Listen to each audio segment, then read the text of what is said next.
What version of you would have the freedom to show up if you had never been harmed, hurt, or endangered?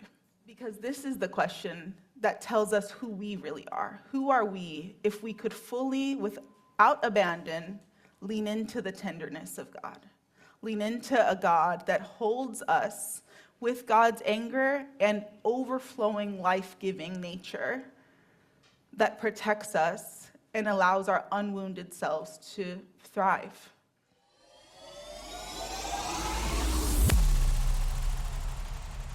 Would you welcome up our other co-pastor, Bill? Hey friends, I'm Bill White. I'm the other co-pastor. My pronouns are he, him. And it's a super fun day. We're starting a new sermon series today on soul care, which is important this week, right? That we actually tenderly care for our souls. And so I was thinking a little bit about it, and this picture just came to mind that this is how I've often treated my soul, and I think a lot of us have treated our own souls. So back in the day, I was committed. I was going to go into ministry full time, and I was going to save the world for God, right? I was going to do, I was something. I mean, you think I'm a lot now. You should have seen me then. So this is in the early 90s, and I was going on staff with this college ministry. And so the summer before I was starting in full-time ministry, I started to deprive myself of sleep every night because I knew ministry is hard work, and you got to be there for the people of God, to make sure they know Jesus. And so I was trying to get down so I would only need like 4 hours of sleep a night. So I would start I was like an 8-hour guy in college, and then I would go down to 7.5, and then 7, and then 6.5, and then 6, and 5.5, leading up. And so when I started this ministry, my boss heard this, and he was like, "Oh my gosh, why did I hire this man?" I mean, he didn't actually say that. He was like, "You are a mess." And I remember like the second day, it was like, we were having this retreat with these students, and he's like, "Hey, Bill, why don't you go home and like take the afternoon off and rest? And we're going to have the students, go do these other things." I was like, no, I've got this. I'm on it. You can count on me. Soldiering on. Isn't this what we do? We soldier on.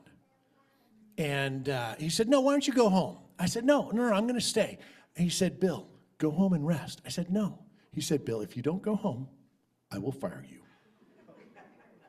And I literally did not know what to do with this information. Because again, I thought this is how we're supposed to treat our minds, our bodies, our souls. Right? That we got to be serious about our faith. And about our jobs and about our everything. And by serious, I mean harsh. But perhaps there's a different way to care for ourselves. So I'd like to invite up our friend Zoe Towler. Zoe, where are you? If you would welcome Zoe with us. And I am so grateful for you, Zoe, to teach us a different way than the Bill way of doing life, doing soul care. Zoe's been around City Church for a while now, has a theological education, worked in full-time ministry in Boston for a better part of a decade, and we are so grateful that you're here to teach us today. Thank you. So welcome, Zoe. And our friend Nicole Makatrow is going to read scripture for us. If you would welcome Nicole as she comes up. And typically we stand around City Church for the reading of God's Word. So.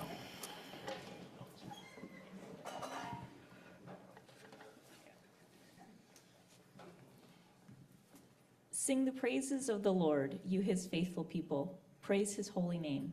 For his anger lasts only a moment, but his favor lasts a lifetime. Weeping may stay for the night, but rejoicing comes in the morning. When I felt secure, I said, I will never be shaken. Lord, when you favored me, you made me my royal mountain stand firm. but when you hid your face, I was dismayed. Psalm 30:4-7. People of God, this is the word of God. You may be seated. Okay, before I start, I have to make a confession. That's my best friend. We've known each other for 20 years. And I went back and forth about what to talk about. Well, no, I knew I was going to talk about tenderness. And I was back and forth talking to Nicole. Our friendship, it's like we've developed this very tender friendship. Should I talk about tenderness and friendship? And we decided ultimately that that's a sermon for another day, so you'll have to come back for part 2, maybe in a few years. Okay, hi everyone. My name is Zoe Towler. I take she, her pronouns, and I'm really excited to be here with you guys today. When Bill asked me if I would preach in the November series on soul care, I knew immediately that I wanted to preach on tenderness. This church has been a place of joy, a place of service, and a place of community to me over the last 6 months, and it felt like a gift to be invited to join in this with you guys. So before I get started, I'm actually going to teach us 2 regulation practices for your nervous system. We're going to be talking a little bit about tenderness, but I'm going to reference childhood in a really positive way, but for some of us, our childhood was not so positive. And so I want to offer us 2 just regulation practices that you can use today in your car, at work. They're really simple. So I'm going to explain them to you, and then we're going to practice for a moment. Is that okay? Y'all will catch on. Y'all will respond by the end of this 30 minutes. I know you will. Okay, so the first one is box breathing, and it's going to be 4-4-4. So 4 in, 4 hold, 4 out, 4 hold. Okay, so we're going to practice that one together. So you breathe in for 4. 1, 2, 3, 4. Hold.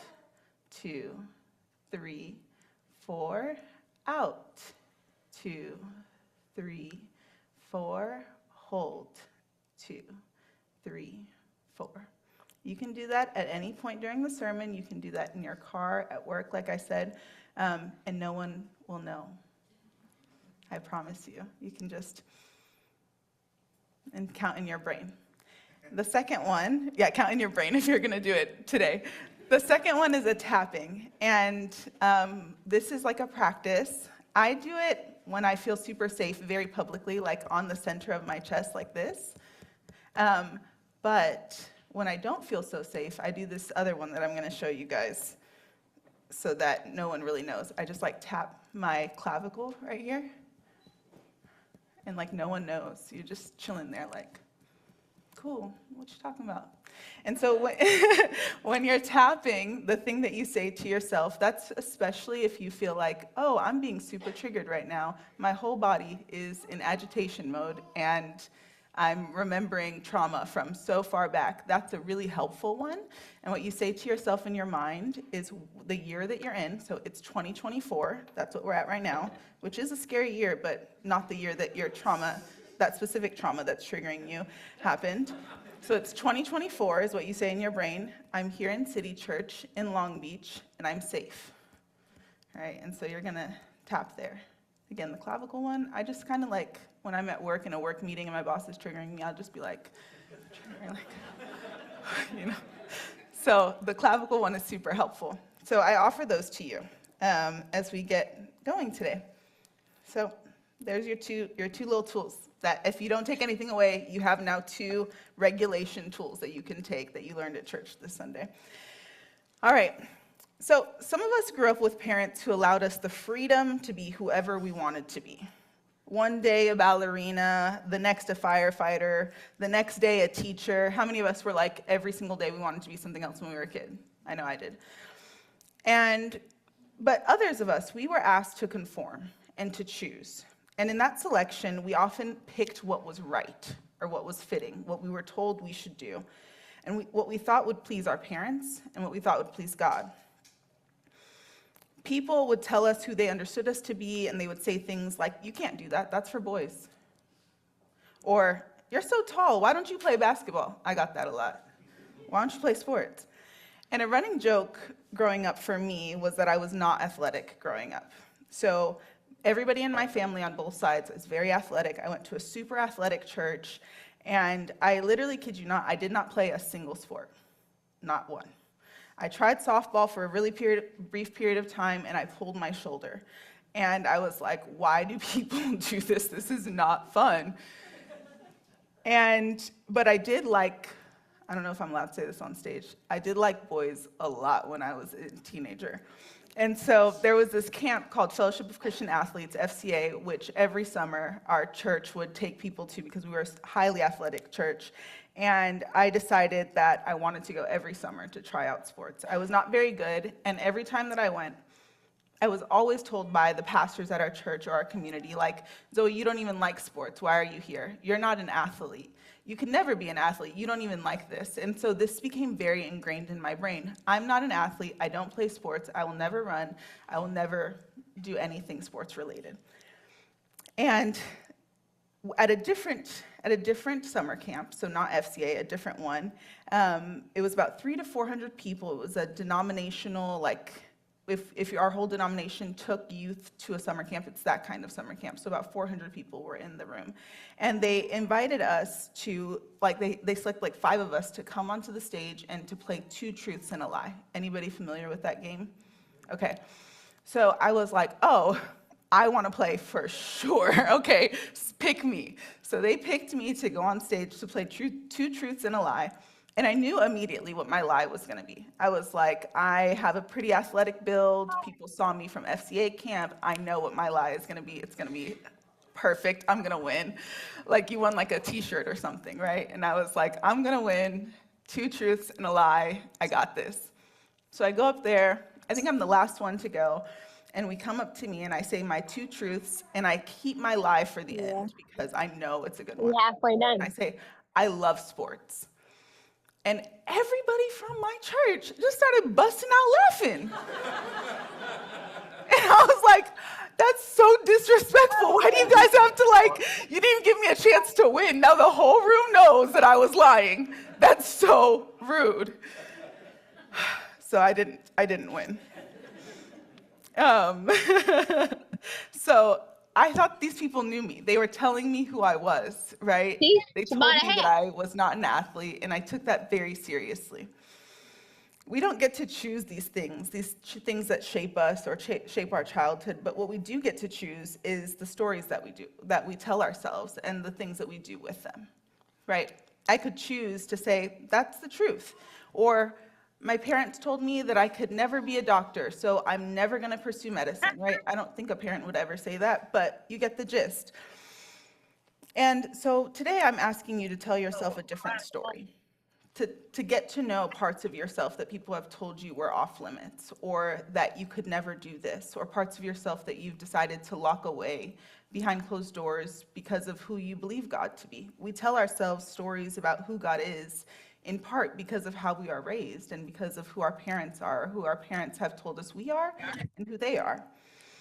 And so today, I want us to have an opportunity to choose a different story with God, to choose a God that is tender, to tell ourselves a story about a God that is tender, a tenderness that holds both anger and that also holds both life.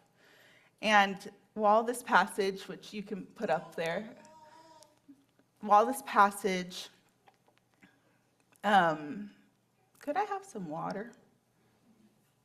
I also have coffee right there, but I feel it's probably inappropriate for me to get off the stage and grab it. I appreciate it, Bill, very much. So, sorry, I distracted myself. I'll get back, give me a moment.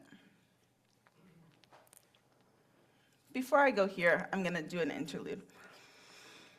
So earlier this year, I was spending time with a friend, and I made a kind of harsh joke. You know, the kind where you're like, that was supposed to be a joke, but I see the look on your face and you look hurt.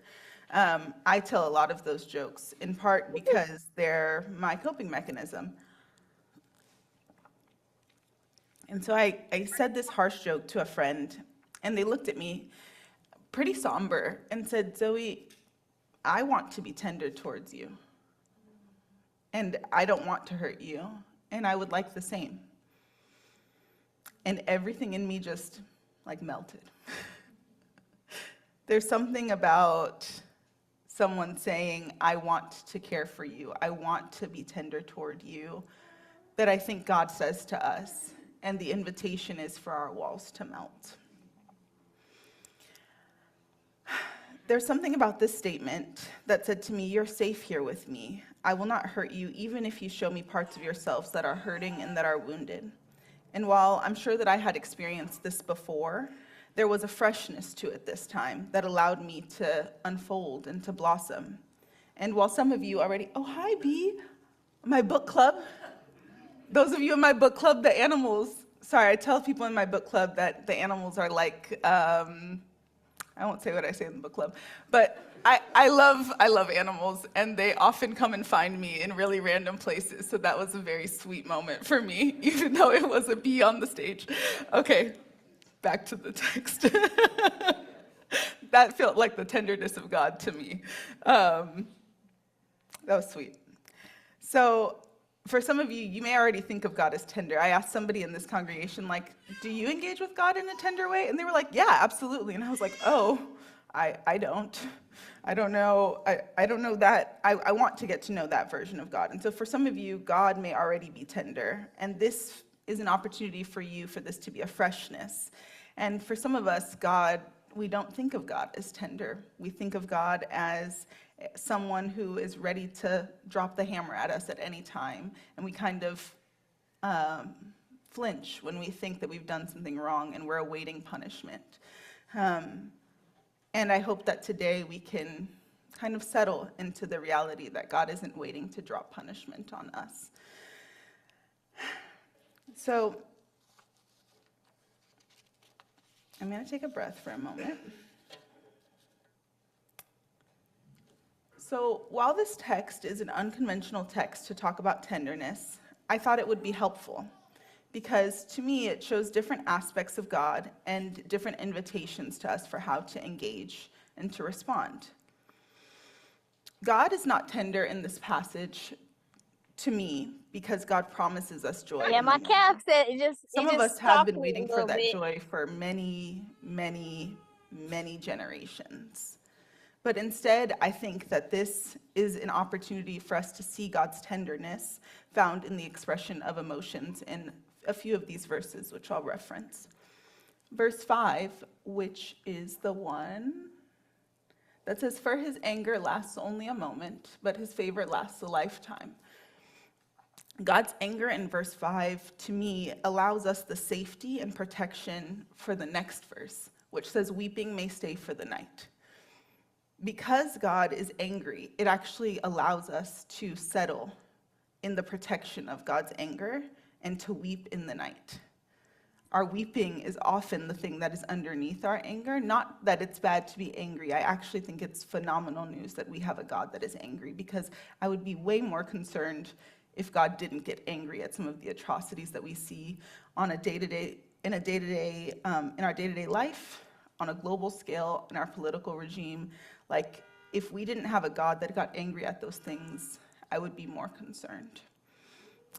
But God's anger actually allows us the moment to breathe and to settle into our bodies and to weep. I don't know how long it takes to get from the weeping to the rejoicing, and I'm not going to answer that question for us today. But I think the second thing that it invites us to is that in moments of strength or things going well, in the next verse, "Lord, when you favored me, you made my royal mountain stand firm." So the other translation reads here that said, "I said in my prosperity, I shall never be moved. By your favor, O Lord, you made my mountain stand strong." And then it goes on to talk about how, but in moments where we feel that God hides God's face, that we were dismayed. And to me, the Psalms as a whole are an invitation for us to feel the robustness of our emotions. But I think this one in particular invites us to feel dismayed and to weep and to also feel angry. We get to mirror the emotions that God feels. I loved Iwe's reference last week to the burning bush that was talking about cold anger versus hot anger, and about how the story of Moses when God came to him as a burning bush, that it wasn't all consuming, and that our anger doesn't actually get to be all consuming, that God's anger is for a moment. And while I was kind of prepping for this, and I wasn't sure I was going to share this, but here I am sharing it, is that I was wrestling with this. For God, his anger lasts only a moment, but his favor lasts a lifetime, and how it's so easy to interpret this moment as like a brief, like, okay, God's angry. All right, now we're done. And I think that that's not what the psalmist is inviting us to here. I think instead they're inviting us to think about that the anger is something that happens, but actually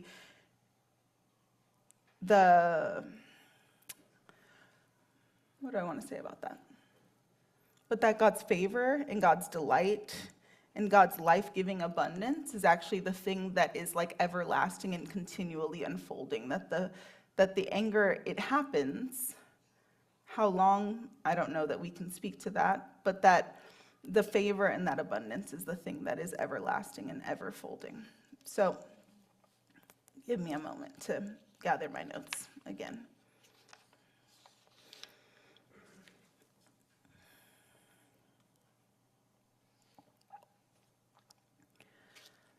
So, in God's invitation to us, you can take this one down. Thank you. In God's invitation to us to be our full selves, all of our emotions are allowed to be present before God. And for some of us, we're like, whoa, hold on a second. All of them? All of them. And maybe you're like me, and there are parts of you, particularly around anger, or even telling God, you have hid your face from me. I feel that your face is hidden from me. That feels like sacrilegious. And I'm here to invite you into the journey with me of saying, no, those are the parts of you that God actually wants to see, that we get to hold and we get to reveal both to ourselves and to God. But first, we have to reveal them to ourselves. And so we're going to shortly engage in some imagination play, is what I'm calling it. Because for some of us, we have this imagination of what would happen if, right? What would happen if I let God into those parts of me? What would happen if I told God that I hate you? Did I just say that on a church stage? Right? What would happen if we said that to God? We have this, like, if I say this to God, then this will happen. And sometimes our imagination actually robs us of the beauty and the play and the freedom of the more positive side of that, especially those of us with anxiety, myself included. My imagination creates, like the Inside Out movie. I don't know how many of you have seen it, but there's that scene where anxiety is like controlling and is like, put up every worst option, right? And joy comes in and is like, take it down. And I think that's part of it for our imagination, is we have control to some degree of what we entertain in our brains. And while I think it would be a lot for me to say, all right, leave here, we're all gonna go engage with all of our emotions in front of God, and you're gonna be great, and the joy will come in the morning, I don't think that it's that simple. And if we haven't ever shown those parts of ourselves to ourselves, how could we show them to God, let alone to other people? And so I'm gonna do a little step one for us. It's not gonna be about emotions at all. Actually, we're gonna do a whole different imagination exercise that is simply to give our brain a practice of imagining. Does that make sense? Okay. So in a moment, let me see. In a moment, I'm gonna have you put on the screen the imagination exercise. Thank you. And do you guys remember when you were a child, people would ask you what you wanted to be before you had a concept of bills, responsibility, and taxes, right? I had a child the other day tell me that they wanted to be the sun when they grew up, like the literal sun in the sky. How beautiful, right? Like we laugh because we have so much logic as adults, and we're like, what are you talking about? That's not what you can't be that, which is true. They can't be the sun. And also there's something there about a freedom, a play to imagine whatever you could be, what would it be? And so right now, I'm gonna show you these 3 options of professions on the screen, and I want you to pick one. I'm gonna have you try it on. You do not get to think about bills. You don't get to think about taxes. You don't get to think about responsibilities. And I want you to talk to a neighbor. So look to your right and left. I'm watching you guys if you're looking to your right and your left. Okay, you're gonna pick one. If someone's sitting by themselves, I encourage you to invite them in. Don't forget to introduce yourself and to say pronouns, please. And I want you to pick one and share with your neighbor. I'm selecting this one. Don't think too hard about it. This is play, remember, and imagination. And I want you to answer these questions. If I was that, say, the musician, how would it feel? Would I enjoy it? What would be life-giving about it? Okay, ready? I'm going to give you a few minutes. Go ahead.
Okay, if you haven't swapped,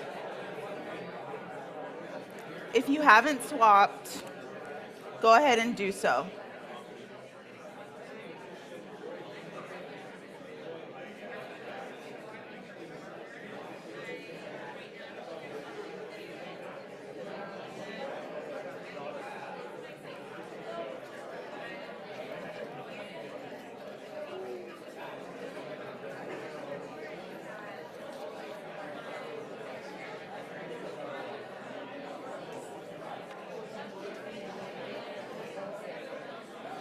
All right. You can go ahead and finish your last few sentences and we'll bring it back together.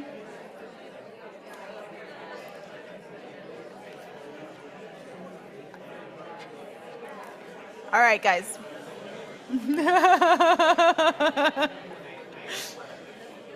Okay. So how many of you guys did anybody go to worst case scenario mode? Like, I couldn't do this because? I know. It's hard. It's hard. It's so hard. It takes so much practice. But how many of you guys learned something new about yourself? None of you? A little bit? Okay, I'll pick a better exercise next time. How many of you learned something new or were surprised by the person that you were talking to? Okay, that feels better. We're like at a 70%, it's all right. Practice makes perfect. So this is just simply meant for you to try on hats. Try on something, a what if, that has a more positive spin to it. The next one is going to be a little bit more, we're going to settle, right? We're going to go a little deeper. And this one we're not going to do in partners per se. And I don't actually want you to spend too much time doing it here. It's more of a let this question simmer this week. Let this question simmer this year. Let this question simmer this decade. The question is, what version of you would have the freedom to show up if you had never been harmed, hurt, or endangered? This requires deep imagination because we don't live in a world where this is a reality. We don't live in a world where we just get the freedom or the luxury to walk down the street and not be afraid of police brutality. We don't get the luxury of not being afraid of what might happen on Tuesday. We just don't.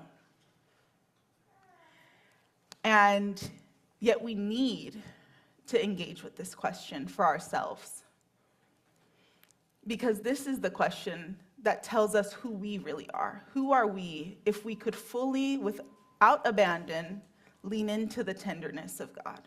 Lean into a God that holds us with God's anger and overflowing life-giving nature that protects us and allows our unwounded selves to thrive. The prayer and the hope is that we have places where glimmers of this can show up. I want to say my next sentence, but I'm going to cry if I do, so let me take a breath.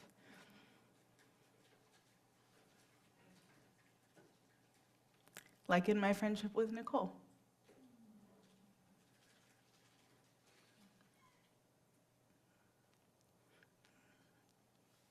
Yeah.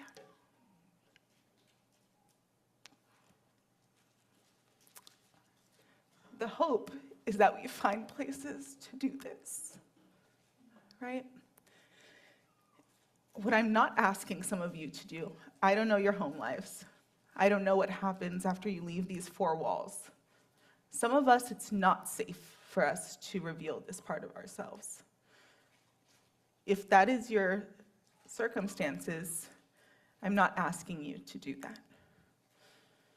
But for some of us, we have an over-inclination to find danger, myself included. Because I have been told so rigidly who I am and who I'm not. From my trauma, from my upbringing, from all of these things. And for those of us who feel that kind of generative, that, I don't know, bubbly feeling inside around like, yeah, I need to do that more, find one person where you can show a little bit of that to them. And for a lot of us, that might not be another person because we haven't shown it to ourselves first. So, for a moment, I'm going to take a moment for you to let that settle in. Remember my exercises that I taught us, those tappings, those breathings. It's a great time to use them. So I'm going to breathe. I'm going to invite you to breathe and sit with this question.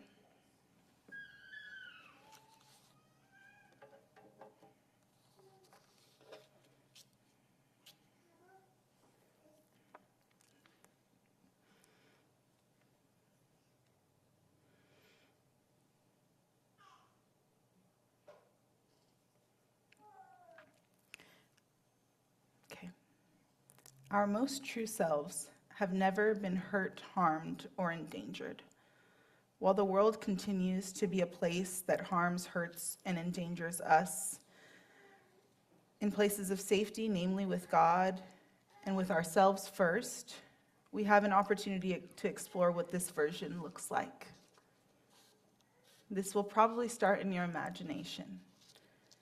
For me, it honestly looks like being quiet, which if anybody from my childhood were here, they would probably laugh at that too. It looks like me being kind and tender towards people and not telling harsh jokes. And honestly, that version of me doesn't always show up. But I'm practicing and asking myself this question regularly. And I have surprised myself. Well, honestly is my filler word, apparently. And I have surprised myself. Apparently, you can put it up, my home church was wrong. I actually love working out.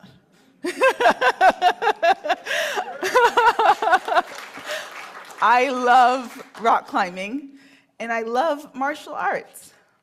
And just a side note, I realized yesterday why I love these two particular sports so much. It took me a really long time to figure this out. It's because I can do them alone. which is funny because growing up, everybody always told me I was an extrovert, which is true. I have a very energetic personality. But in moments like this, I realize, oh, there's so much more of myself to explore. And I think, just going to take a gamble here, each of you have things that you also are being invited to explore with yourselves. And my hope is that the tenderness of God is part of your invitation to do that with yourself. I think that's what I have to share with you guys today.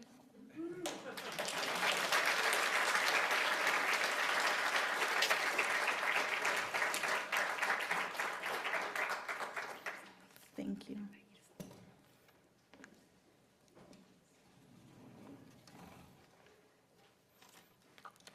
Well, Zoe agreed to let me do a little sort of post-sermon interview today, a little collaboration on what we might talk about together. I just want to say thank you first for risking coming up here and being with us this way. It was delightful. I had so many thoughts. I have a first question for you, Okay. which is just, did you surprise yourself at all while you were up here today? Like, were there moments that you got choked up and you weren't expecting to, or did you say things that you weren't expecting yourself to say? Did you surprise yourself at all this morning? I think I did, but not in the way that I expected, which I guess is the definition of a surprise. I'm usually quite hard on myself around like mistakes or like having to take breaks, but I felt like an ease, and that was surprising to me. Yeah, like that, like I can actually just say, oh, I'm going to take a pause here. Yeah, or like that I needed water. Like there have been so many times where I've been speaking on stage and I needed water, but it's embarrassing or whatever I have been told in my brain. How dare you be dehydrated? Right. How dare you be a human with needs? Right? Yeah. Yeah, So that, in a way, is like being tender to yourself. absolutely. To actually say, like, I'm actually up here with my friends having a conversation, and I can just say, oh, I'm actually thirsty. Yeah. And Bill can go grab you some water. He's Yeah. good at that. Oh, I love that. I love that. So that was the way you were showing up honestly Yeah. this morning. When you think about just kind of, are there practices you would suggest for each of us? Or what are some of the practices Yeah. that you find yourself doing regularly to like try and show up more authentically, honestly, with more freedom? Yeah. I appreciate that.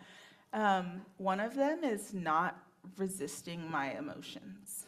So that's not to say, I think Dave is the person's name who preached a few months ago around like not taking out his emotions on his daughter. Self-control, yeah. Self-control, right. So I'm not saying go out there and, slug somebody. But I think when my emotions arise, particularly anxiety and anger, I have a history of suppressing them and saying, like, you're not welcome here. We're not supposed to feel that, whether to somebody else, to myself, or to God. And so I now have this active practice. I'm going to tell you the two different practices, one for anger and one for anxiety. For anger, if I have something that I can just hit and to just like let out the anger, like a pillow or my steering wheel, it's super helpful. Don't do it when other people are in the car. It scares them. But Good tip. if you're by yourself, you can just like, not the horn, the outside, like just to get it out of your body, because it needs somewhere to go.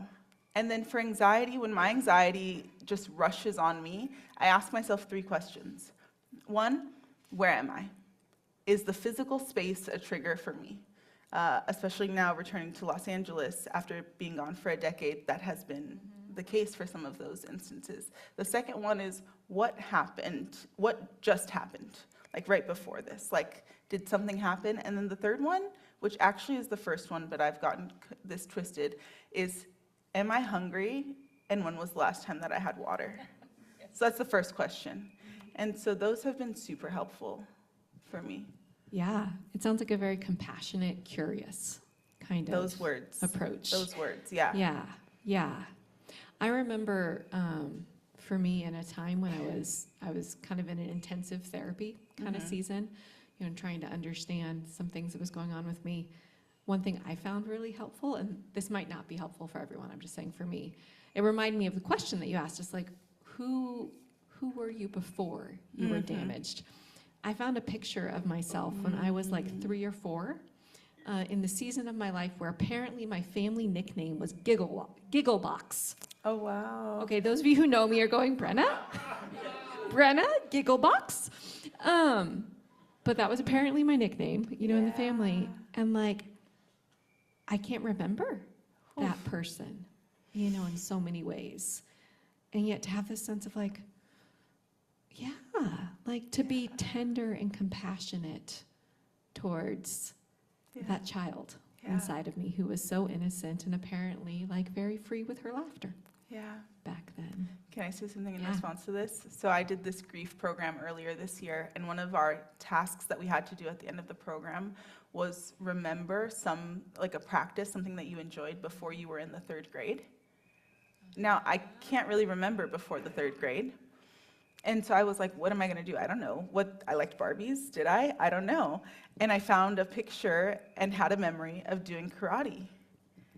And they were like, we want you to engage with whatever practice that brought you joy before you were in the 3rd grade, because that's before the time that I guess your brain has a consciousness of how external people will judge you.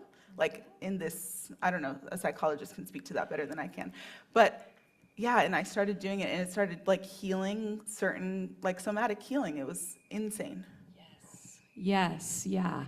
My response to that, because I think I've heard a similar question, was I would walk through the woods creating imaginary kingdoms. I haven't figured out how to do that in my adult life, but there is still something about remembering that's who I was, that I was a dreamer and an explorer and a visionary, right, that is still healing, right? And it's good to remember that, I think, even just in times like this. Like you said, like many of us are in a hard week. But who are we? Right? Whatever is happening around us, who are we? So could you speak a little bit to that? Like these practices that are about compassion, or about remembering that God is tender. Are there any ways that you sense this could be especially meaningful or helpful to us as we head towards Tuesday and the election, and even just as we think about our community life? So there's this, I call her a modern philosopher. Her name's Adrienne Marie Brown. And she talks about how in moments of trauma, like global trauma, we have an option of where to look, where we place our eyes. This kind of reminds me of what Liz said last week. We have agency. And she says, when something traumatic happens, I have an intentional practice to put my eyes where the workers are. And I call those workers night watchers because of the scripture that says, well, here my notes are everywhere, that says, right, that weeping may stay for the night, but rejoicing comes in the morning. For me, those are the night watchers. They stay the night in the weeping. And so she's like, those are the people who do the hard work, and we actually get to choose to watch them. And so she's like, no matter what, I find where are those people and what are they doing, and that's where I put all of my attention, not on the traumatic event. And I thought that it's such an interesting reframing, but you have to do some of this inner work of releasing the ego, of feeling like I need to be the one to fix this, in order to redirect your eyes. That doesn't directly answer the question, but I hope that's okay.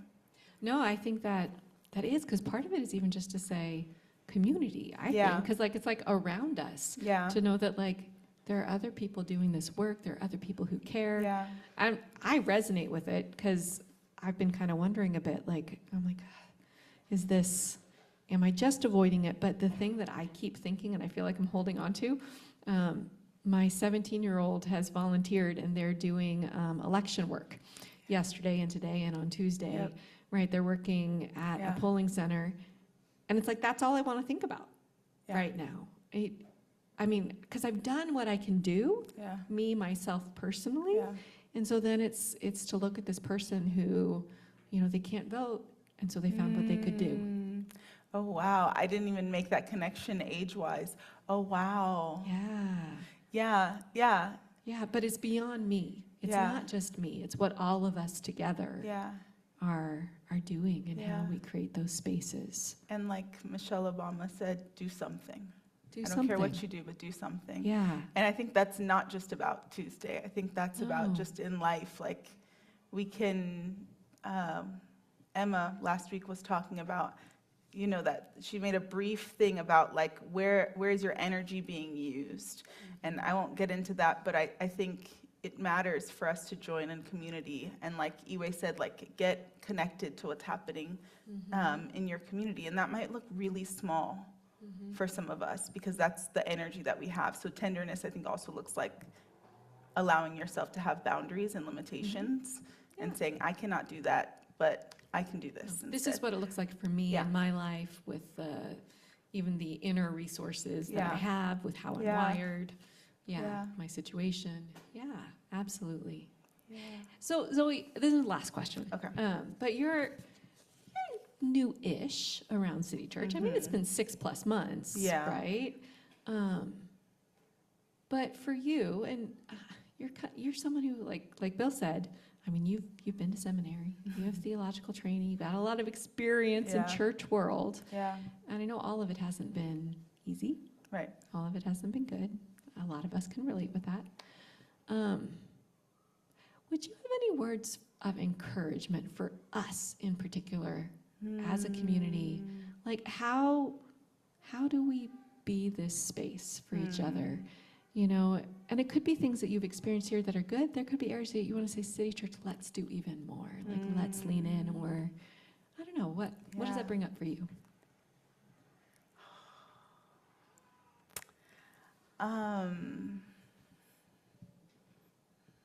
Give me like 10 seconds. Yeah. Take all the time you want. Not all the time. These people Well, need lunch. But they need to practice their box breathing too. That's true. So feel free. Little practice. I think sometimes we move from our wounds.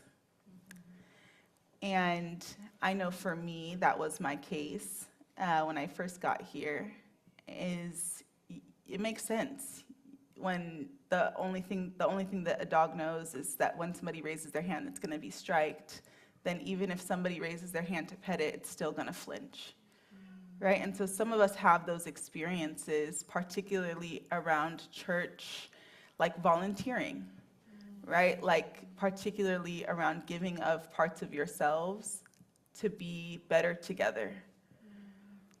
And I think my experience here is that if you can, even just for like a moment, even if it's just one action, get a little more involved. That'd be my invitation, because so many of us, like you said, so many of us come to this church because it's been a place of healing, and we've had a lot of church hurt. And a lot of church hurt comes from bad theology and or abuse of our resources and like our generosity. And so to try again would be my invitation. Try once more to see if maybe you can set better boundaries for yourself also, and like do that self-work, and also give an opportunity for your generosity to be multiplicative here, because we are better together, and there's room for that, I think.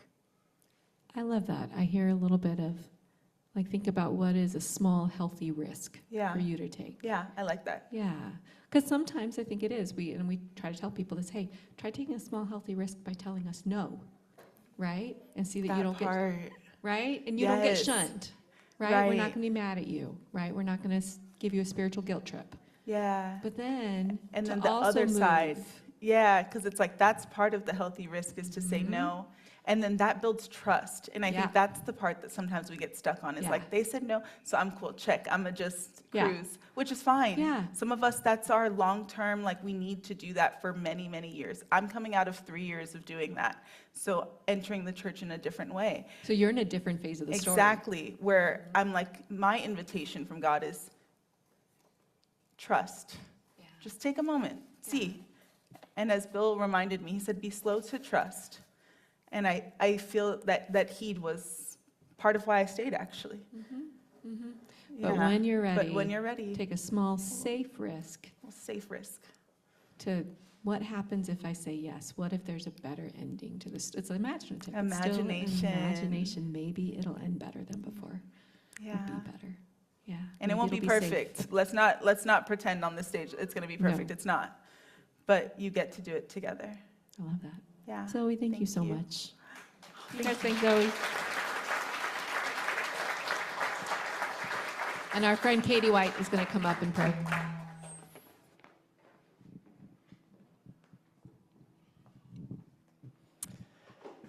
Whew, wow, there was a lot discussed in that sermon and that interview. And God, I just want to say thank you that this church is a place where we are invited to see a little bit more of the fullness of you, that it's a good part of you to be angry, that it's okay to show that we're dismayed when you hide your face from us, and that your favor does last a lifetime, and that there's also goodness and tenderness in you, even when it's hard for us to feel that.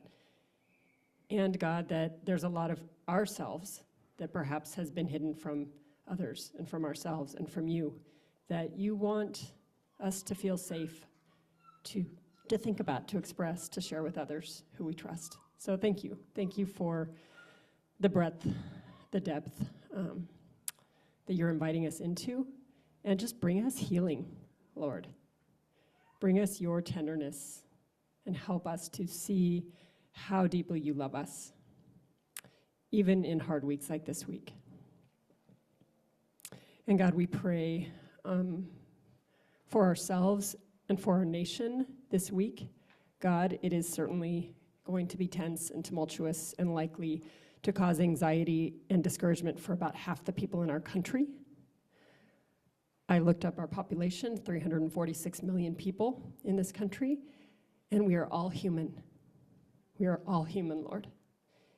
We all need tenderness, and we all need soul care.